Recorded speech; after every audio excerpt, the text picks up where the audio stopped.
The idea for this game has been around for a while in the mind of Chris Miller, the producer of Fat Princess, and a lot of the key members from that title are now at Fun Bits Interactive. But once we kind of saw what the hardware was capable of on the Vita, it kind of went to a bing. He had it all laid out. It was like, we can do a control scheme like this, we can do this, we can do that, and it made such perfect sense.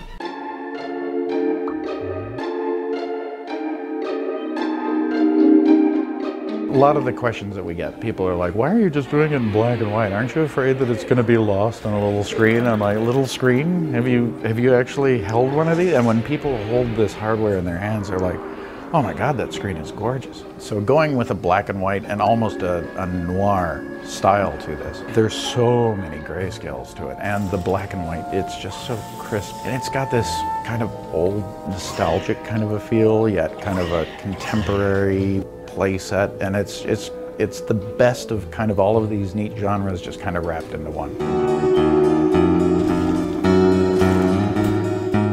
Little is this tiny, skinny, very fragile character that is just, you know, like, you touch him and interact and he's like, meh.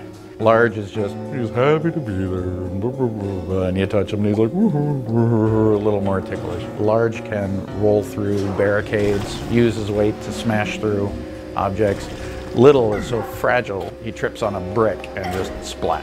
With the front and the back screen, we can do kind of what we're calling a squeeze. Little walks up to the fizzy drink dispenser and he's all jittery and hyper. You actually squeeze him and he just does a speed dash, just shoots right across. I mean, dying is very much a part of this game. Their death toll is on their body. They wear it proudly. Easily seen it go into the double digits, and right now at work I'm trying to make it go into triple digits. I don't know if it can do that yet, but I'm determined to find out.